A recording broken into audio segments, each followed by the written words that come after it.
Working Interferences is intended for mature audiences. Since the hosts never grew up, someone needs to be the adult.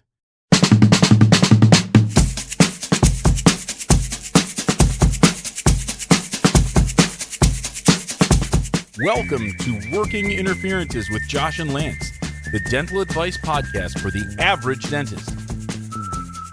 Here is Josh and Lance. Bros, what is up? Welcome to the Working Interferences podcast, a dental advice show. I'm Josh Walston. And I am Lance Timmerman.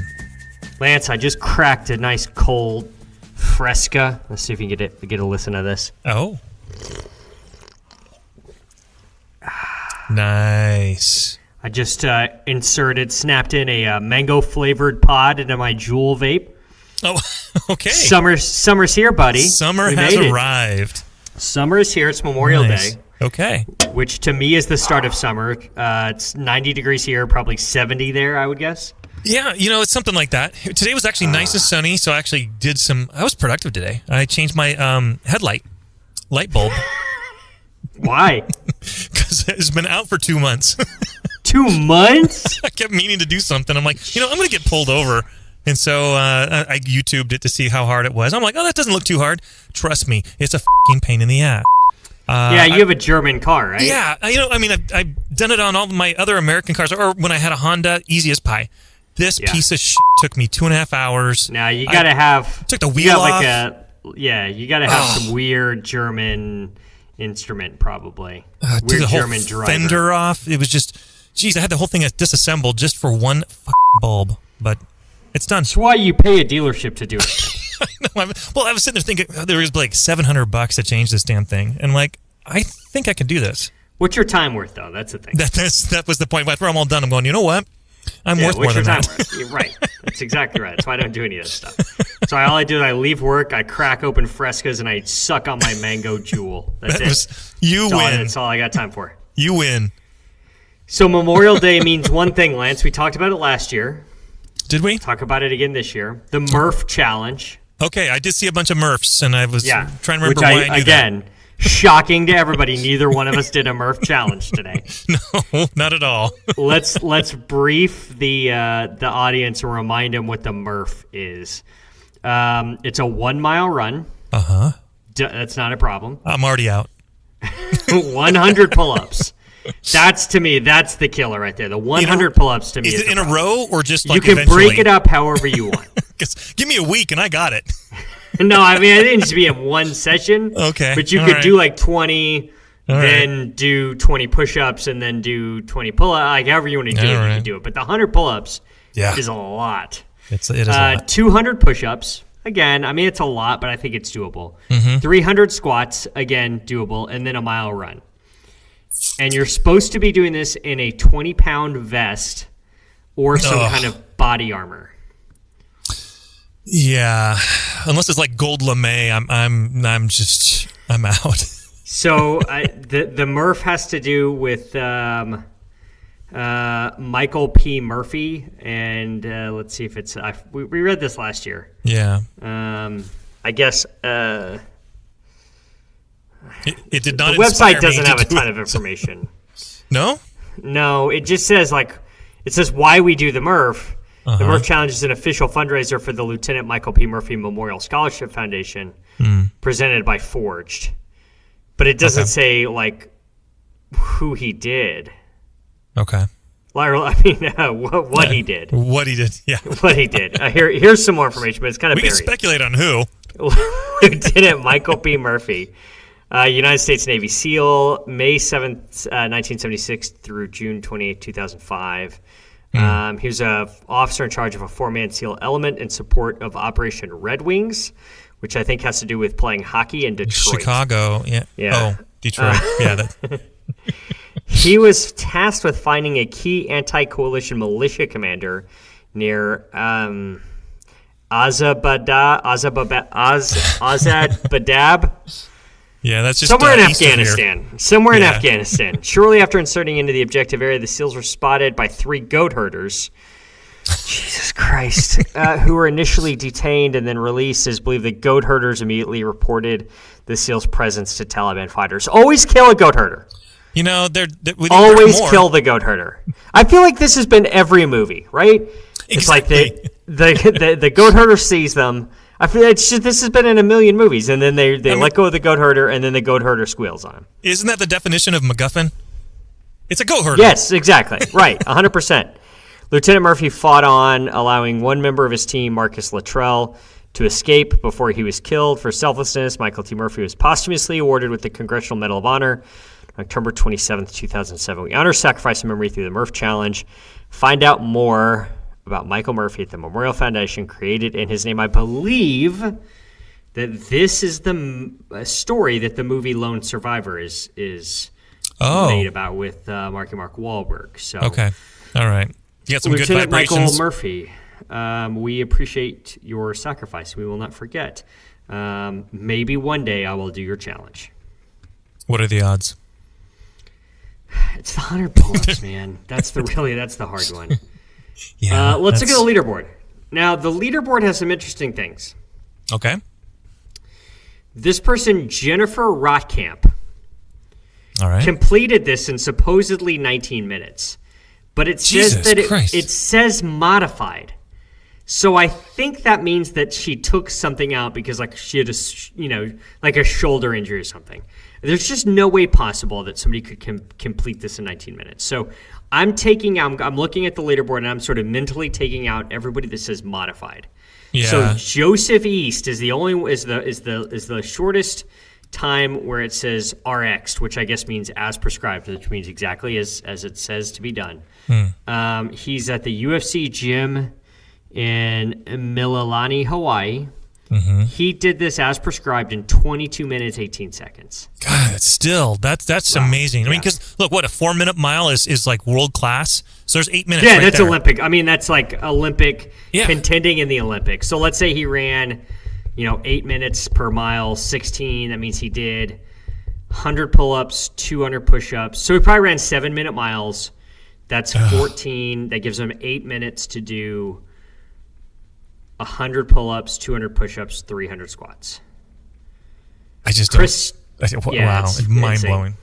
Chris Tebbett from CrossFit Essex in Epling, United Kingdom. He's one of these ripped British guys. He's the ripped British guy. The other one. 23 minutes and 38 seconds. Then we got some modified, some modified. Felipe Rodriguez, 26 minutes, 51 seconds. Craig Bankowski, 27 minutes, 36 seconds. Joe Maher from Maher's Tough Fit, 28 minutes, 10 seconds. Wow. The first woman who has it not modified goes pretty far down. I mean, listening to that, I'm feeling really fat, but mostly because I'm really fat. Here we go. Deb Upton, the first prescribed woman at 34 minutes, 22 seconds. Wow. That's impressive. Pretty great. Yeah. Pretty great. Well, good for them. Yeah. I wish that I could do this. Maybe one day. Yeah, we'll see. Maybe one day. Meanwhile, I'll just hang out over here sucking on mango vapes. With a Fresca. With a Fresca. Lance, this is an advice show. Today it is. We answer your questions. We answer questions we find in all those neat little dental Facebook groups. We answer questions from Reddit. We strive to help dentists and dental team members with our own unique brand of advice. So please, we need your questions. They are the sustenance we crave. You can submit your questions to workinginterferences@gmail.com. Now, we don't want just any question, do we, Lance? No. We don't want we don't want a bunch of boring questions like, what's the burst? Jesus, Lance, what's happening? It's too much. Too much Fresca. Jewel. We don't want a bunch of boring questions like, what's the best workout ever? Because we all know the Murph Challenge. It's the greatest workout of all time. We want the questions that Gordon Christensen cannot answer. Give me how long you think Gordon Christensen would take to do the Murph Challenge? Oh, about a year. I'd give him a week and a half. Okay. Probably. Week and a half, I think Sure. you could get it done. All right. First question is from Matt, listener Matt. This is a doozy, Lance. Are you ready for this one? Sock it to me. First time, long time. Today, I received the most incredibly insane accusation from a patient. Little backstory. Patient walked into the practice for the first time 2 weeks ago. Broken post crown on 10 and wanted an implant as he walked in. No appointment. He said he could get them for about $700 off my UCR fee, he was quoted. Normally, this is instant Seattle protocol for the patient, but I decided to roll the dice. I found a hole in the schedule the next day. I told him if he brought cash, paid in full, I would extract and place an immediate implant number 10. Patient was not concerned with the sex, as he was a septuagenarian that at least had an hour soak in naphthalene in a 55-gallon drum before the start of each day. Extraction surgery went without a hitch. He was amazed how he didn't feel the extraction, shook my hand, and thank you, sir'd me all the way out. Nothing to take note of. Post-op today. Tissue looks great. Feels good. No pain. Easy post-op, and as we are booking the restorative appointment, he asked to speak to me alone. A quick glance to my assistant with a what the f*** does he want look, but obliged. I noticed during the surgery, this is in quotes, I noticed during the surgery that you brushed up against me, and then when you switched to the other side, you did it again. I can see once being an accident, but I'm letting you know that I'm going to be getting this restored at another dental office, and I need the manufacturing information of the implant. Mind you, I'm an early 30s, happily married male dentist with 2 kids that was just accused of rubbing my all upon a cross-eyed 70-year-old man that has a tick of 2 of Tourette's. That's a hard one.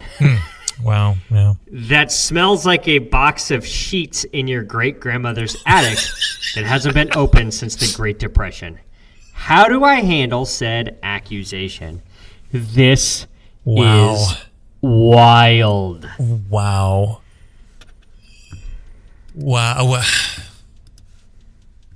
Yeah, that's unfortunate. And immediately start documenting out of this entire exchange. Wow. Craziness. Yeah. Absolute craziness. I like to lube up a little bit before I brush up twice. First time can be the accident, but the second one is full of lube.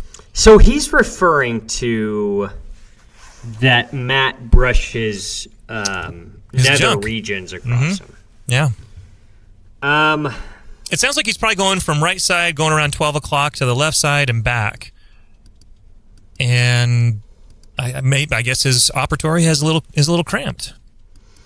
Do you think this is a scenario where I feel like there's so much to unpack here that I think we kind of need to start from the beginning? All right. Break it down. Patient walked in with no appointment. Red flag in my office. I hate those huge people. Red flag. Hate them. Right. It's 2019. Phones exist. I don't care if you're 70. And everyone has them on them at all times. My dad's fucking 81, and he knows how to freaking use the Google Maps on his phone. I mean, come on. Right. I just don't...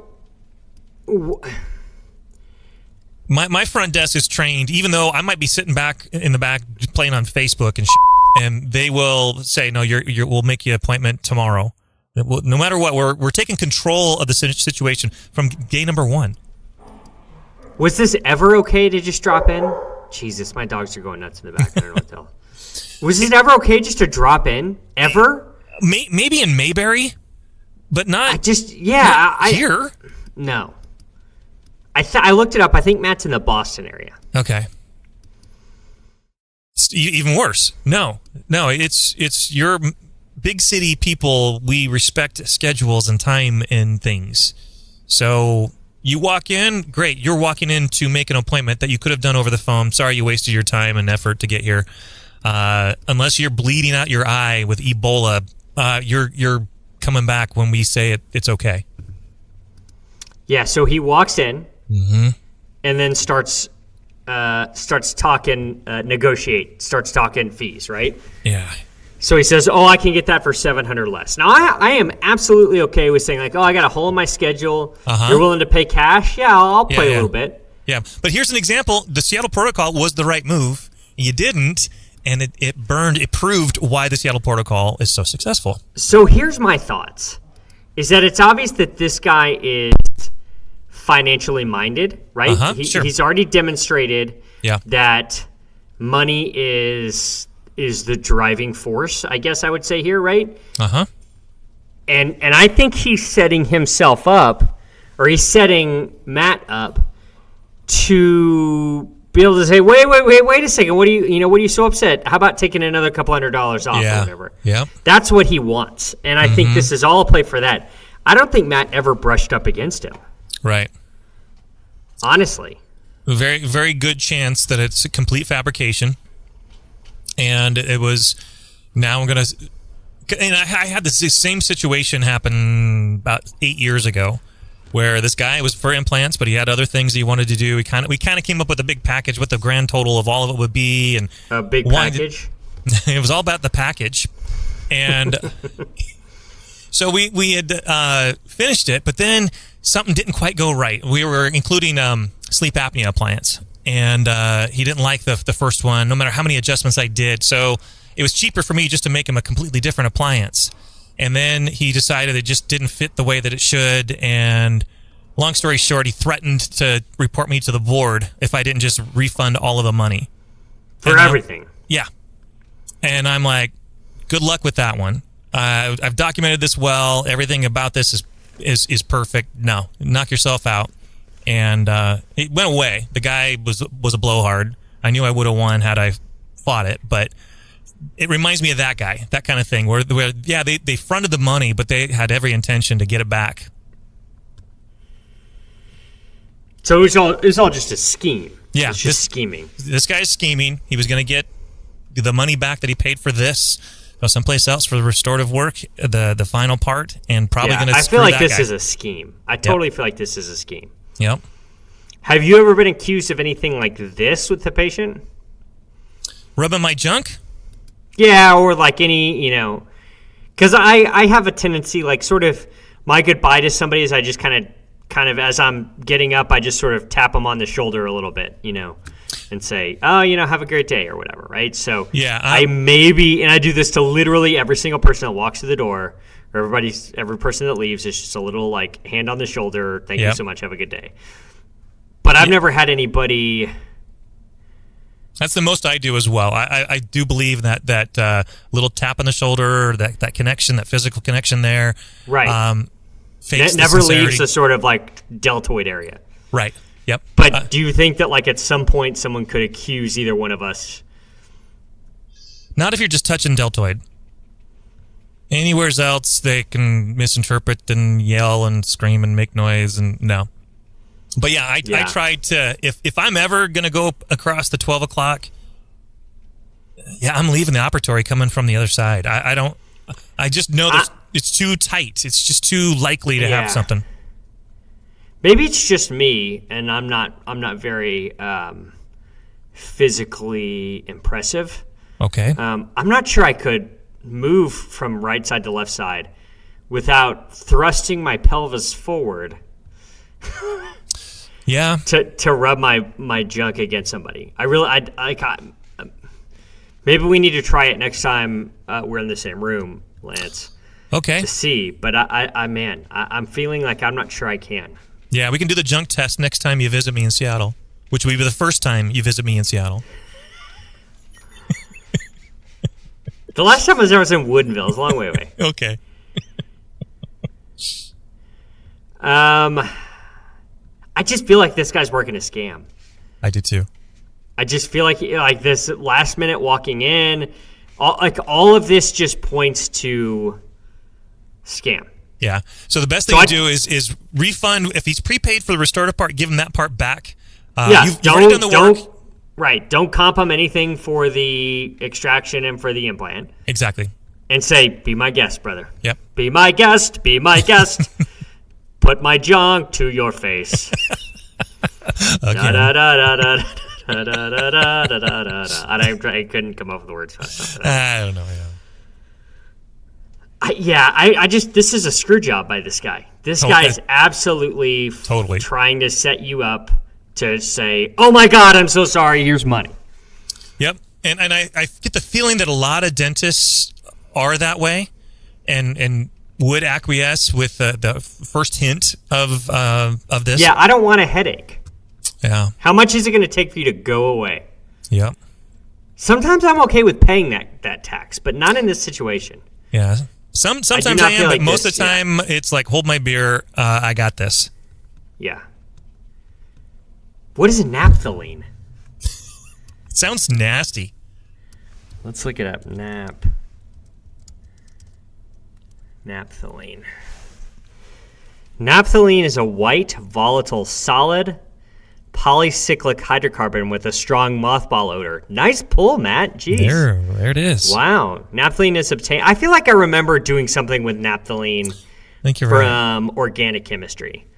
Yeah. Naphthalene is obtained from either coal tar or petroleum distillation and is primarily used to manufacture phthalic anhydride, but it's also used in moth repellents. Yeah, basically mothballs. C10H8 is the chemical formula. That's a lot of carbons. In case you were wondering. A lot of carbons, baby. A lot of carbons. Going all in with carbons. Boiling point, 424 degrees Fahrenheit. Oh. Density, 1.14 grams per centimeter cubed. Well, there you go. Melting point, 176.5 degrees Fahrenheit. Molar mass, 128.1705. I made a like a molarity joke to Andrea a few weeks ago, and I don't remember what it was. Wow. Yeah, she was asking about diluting something. And I was like, do you need to know how many moles are in that? Because I just remember that word from chemistry, but I cannot tell you what the hell that means anymore. How about Avogadro's number? You got that one? Oh, God. I remember the concept of the name. I remember the name. Okay. Avocado. It's like 6.023 or something like that. Times Avogadro's 10 law is an experimental gas law relating to the volume of gas to the amount of substance of gas present. Jesus, Lance, this is Monday night. My brain is not primed. Yeah, this is not for this. I've had too many puffs of the mango jewel. Have a Fresca. Oh, wait, give me one moment.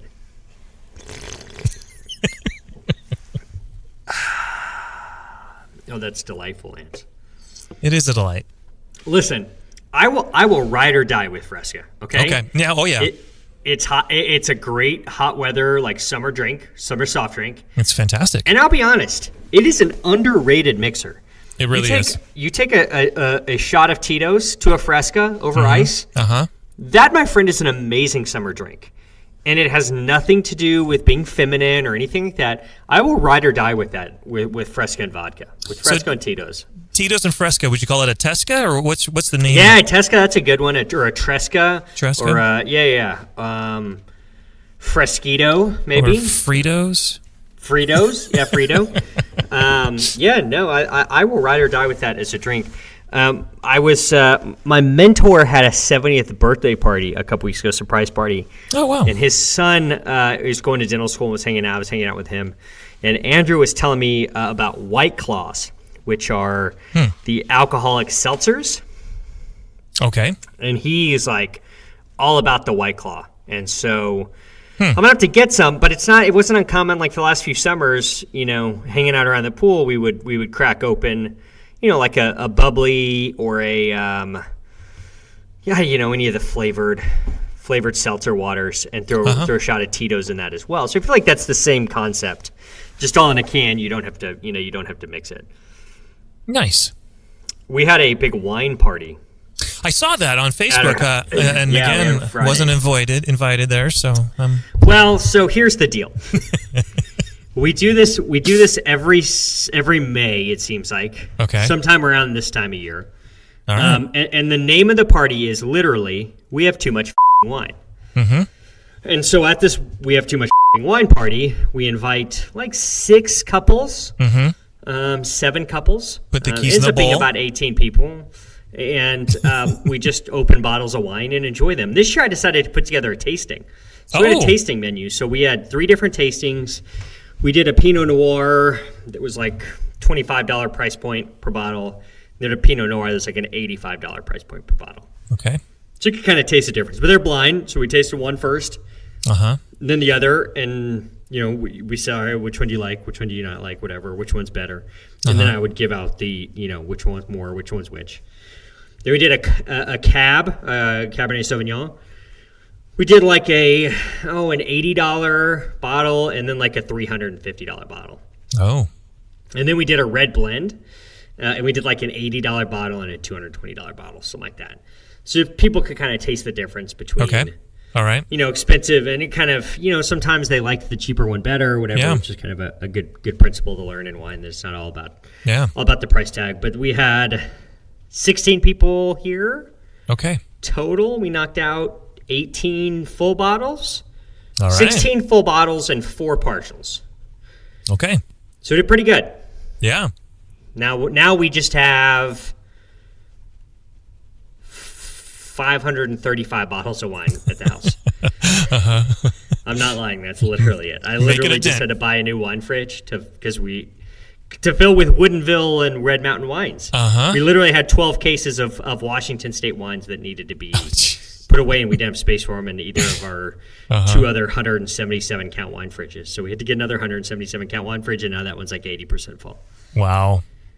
Yeah, it's nuts. Yeah, that is kind of on the crazy side. It's a good problem to have, though. It is. I can think of worse. Yeah, absolutely. I could be addicted to Juuls and mango flavored vapes. And rubbing your junk on all the patients that want to sue you. So it's blessings. Matt, don't cave in on this guy. Nope. Seriously. Just get him out of your practice. Yep. He's trying to screw you. This didn't actually happen. You did not even you didn't rub anything against you. Nope. He literally is just trying to work you over. And don't fall for it. Call him and give him a brief on Avogadro's law, and he'll be so bored by it that he'll just hang up the phone. And you won't have to deal with him anymore. What do you think? That's right. That's a perfect, good advice. And then you could make the joke that I'm sure every chemistry teacher has ever made is like the Italian robot or Avogadro. I can remember Ira Hessel, my surprisingly Jewish organic chemistry teacher, telling some kind of joke like that and not landing very well. So, Matt, this guy's trying to screw you. Yeah. Don't let this naphthalene-encrusted old man screw you. Nope. You ready for some Reddit? I think so. Reddit user Chudy? Tschudy. Chudy? Is that how you would say that? Sure. Shooty? Shooty or Shooty? One of the two. T'Challa. Yes. Any reason I shouldn't do a monthly cleaning? My insurance policy doesn't appear to have any limit on the amount of cleanings I can have performed in a year. Is there any reason, medically speaking, that I shouldn't go in once a month for a tune-up? Nope. Come on down.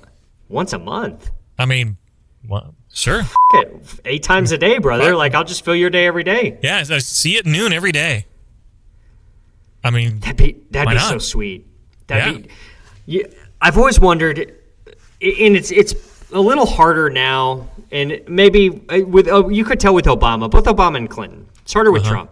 Right. Their hair is the same in every picture. There's never like, oh, it's getting a little long. It's never that. It's just exactly the same every day, which makes me think, how often are they getting their hair trimmed? It's got to be weekly, right? I think the best way to maintain it that way is, every 10 days, and you will never look like you're changing at all. That has to be it. So they must have like a barber or whatever that's literally just on staff at the White House. Yeah. That comes in like once a week or every 10 days or whatever. I guess maybe goes on trips too. Like, can you imagine? Like, I'm a barber. I get on Air Force One. I was going to say Airplane One. Well, thinking of the movie Air Force One. Maybe they like own fly a Flowbee. around. They might own a Flowbee, and they're just doing it every morning. They're just running it through. I don't think Obama could do the Flowbee. No, it's true. I mean, I don't have. Right. I'm not trying to get whatever. I just feel like there was a little difference in the hair. Yeah, I mean, it's probably some way to some attachment for that.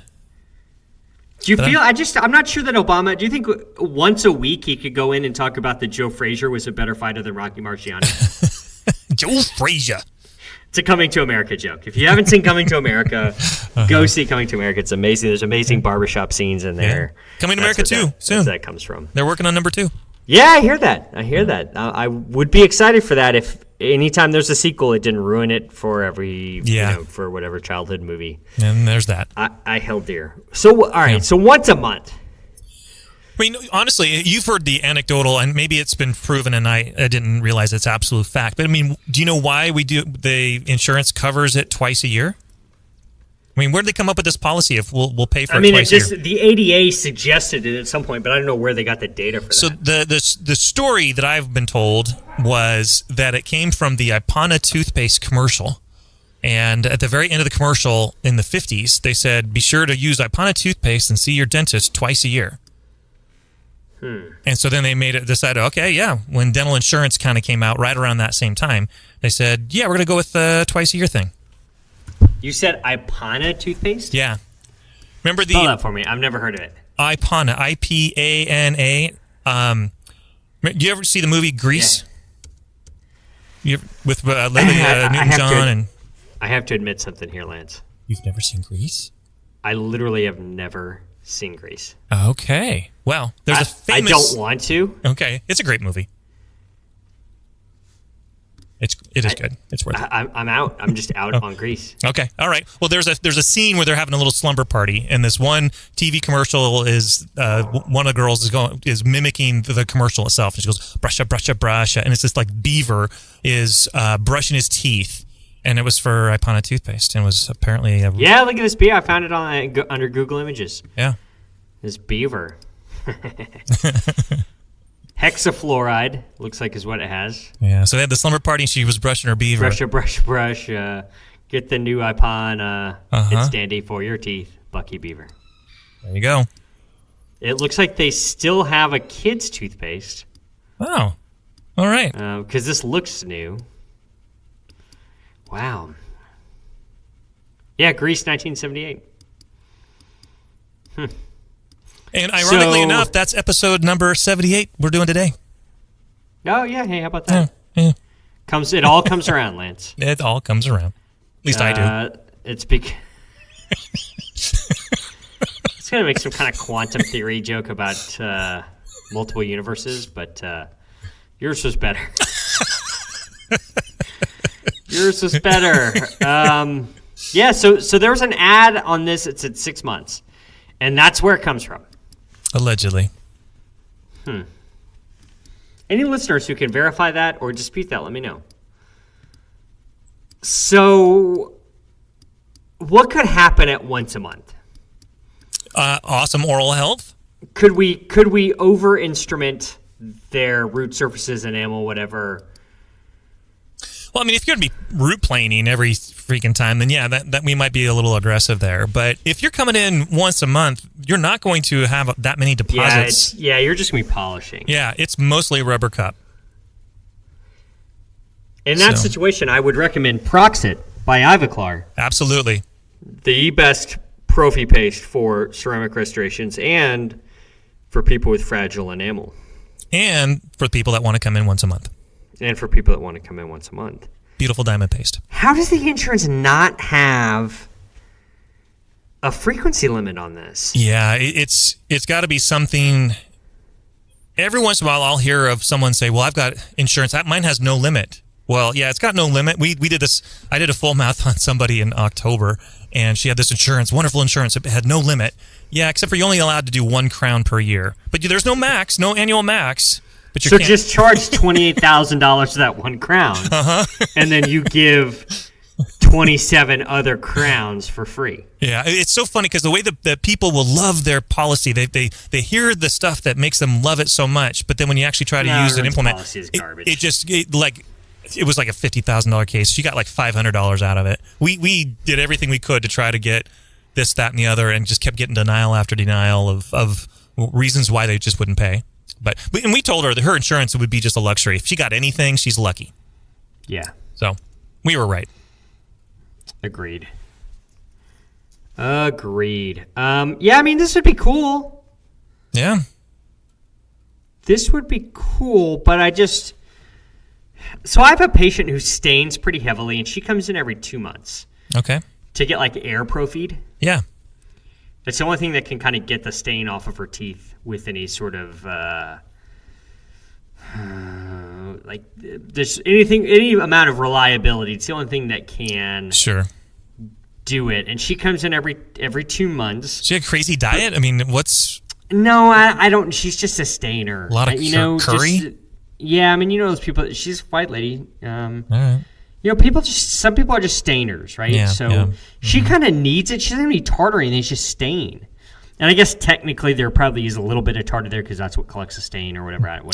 But she doesn't have like big chunks of tartar, even subgingival, supergingival, anything. She just likes to get polished. So we just air polish her with like really small particle media and everything's fine. But she pays out of pocket. So I can't imagine any insurance is just going to let this just go on ad infinitum. Yeah. Pro fee a month for however long. I just don't feel like that's. Could you reach your limit? Let's say your max was $1,500. Yeah, if you went every month, you could max out on literally just pro fees if you went every month. Yeah. Yeah, so probably not a great idea. No. Huh. Yeah, I guess maybe if you had a really aggressive hygienist, like using an ultrasonic aggressively, that maybe you could potentially. I mean, you get that nice sharpened 4R4L or get just elbow grease that thing. Yeah, you're going to make tulip-shaped teeth. So tulip-shaped teeth? Yeah. I've never heard of that. Okay, like a broom handle. You got the bristles on one end, and it's just a narrow little handle. Okay, I guess I could see that. Yeah. I guess I could see that. Yeah, I feel like that's overkill. Yeah. Unless you're sexually attracted to your hygienist. And then there's that. I don't feel like you need to do this. I don't feel like it's going to do any good. Yeah. Probably not likely to do any harm, but yeah. Yeah, it's not going to do any harm, but I don't think it's going to do any good either. Yeah. Yeah. Let's see what some of the other people say. Okay. Spastic Raider Mouth Hag says, God, Reddit is awesome. I think using the scaler once a bit would be too much. However, if the hygienist just knocked off a little piece of calculus here and there, did a heavy polish once a month, I feel like that'd be fine. Could be a 20-minute appointment. Yeah. That'd be surprised. That being said, I'd be surprised if your policy didn't have some limits. Exactly what we said. Yeah. Yeah, nothing worse than assuming you got nothing out of pocket and you show up and but here's your bill. You owe me $300. Our good friend Mook's DMD, who seems to appear on a lot of these, there is no way your insurance will cover 12 cleanings a year. A couple other people. I would love to get my teeth cleaned once a month just for that feeling. That's a few other people have said that. Yeah, I mean, if you want to, cool, but at some point I think your insurance is going to get wise to it and you're going to get a bill. Yeah. Seems excessive. I've so many could you imagine if I told somebody they needed a 1 year or 1 month recall? Well, what's just the number of people that are like, oh, I can't make it in once every 3 years. Well, that's the thing is, I mean, I've never had a person say, I've got such a great policy, let me come more often.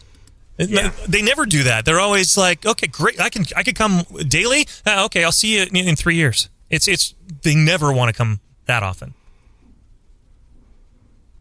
So maybe it's just this me. Reddit user is into snakes as pets. Oh. And pet mice, which I feel like that's just food for your other pets. Yeah, it's literally farm to table. We're going from this jar to that jar. Yes, I don't think you can call that a pet at that point. If you're purchasing it to feed to one of your other pets, I don't think that's a pet. Say lots of posts in the subreddit of rats. Again, feel like this is just to feed your other pet. Sounds like it. Yeah, the snake thing. The snake as a pet thing is a bridge that I don't think I can cross. No. I just don't. I feel like snake as a pet guy or snake as a pet girl is a very specific kind of person. Yeah, I'm like Indiana Jones. I'm just not a fan of snakes. Not a fan of snakes. No, Nope. I don't need them. I don't need them around. Nope. I like to see them at the zoo Sure. behind the thing, but that's kind of it. I'm done at that point. Even with that, that's the area of the zoo that I don't visit. Really? That big? That bad? Just not interested. Okay. I do love to see a venomous snake behind a glass thing. Yeah, okay. But I want nothing to do with it, like, outside of that. Right. Yeah, very strange. Very strange. Whose turn for is it as a song? Jesus. That would be you. Did I just have a aneurysm? I think so. Whose turn is it for a song? Let me slow my mind down so that my mouth can move at an appropriate speed. That would be you. Okay. Man, I'm just like off my game today with Too the much Fresca. enunciations and too much Fresca, too much Mango Jewel. It's just too much all at one time. I should have eased into it instead of just jumping right in. That's right. Hey, it is what it is. Hamburger. Hamburger.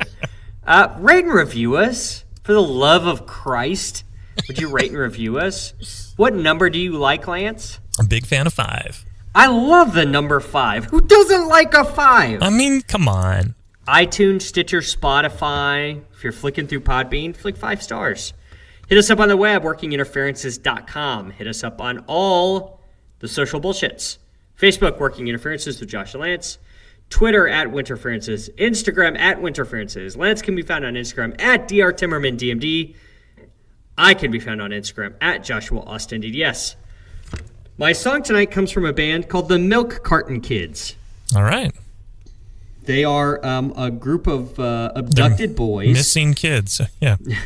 No, they are an indie folk rock duo from Eagle Rock, California.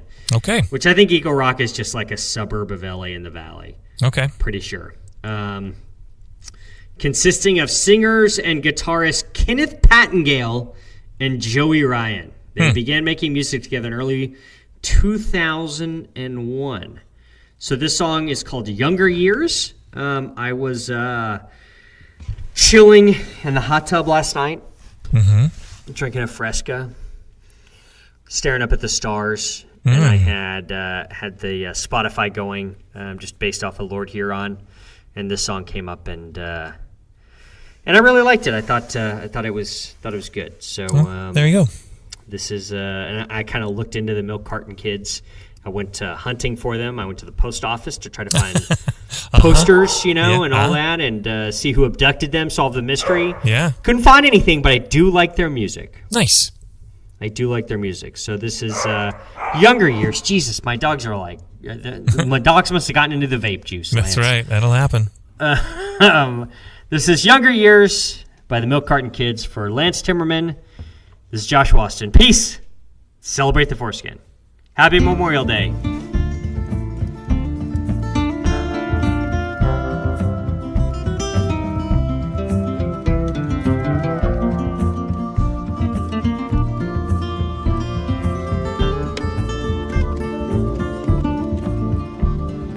Above the plains of Omaha, I think of all the suffering I saw. The soaking of the pavement sprawled upon a land without a law. Everything I loved, everything I found or I hoped for. Frightened and surrounded, who else is there to turn to anymore? Oh, I held out my arms. Oh, I held out my arms. Held out my arms.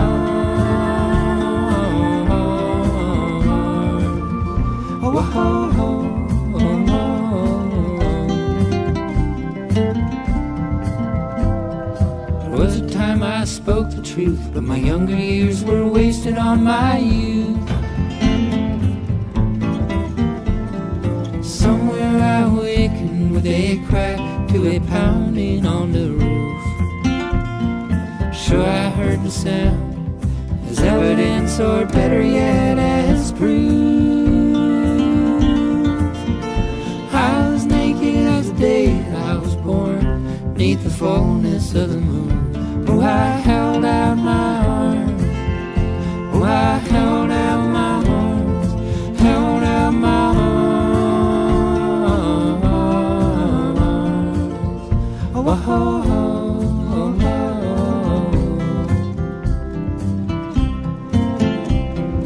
Far away, I hear singing. Far away, a song.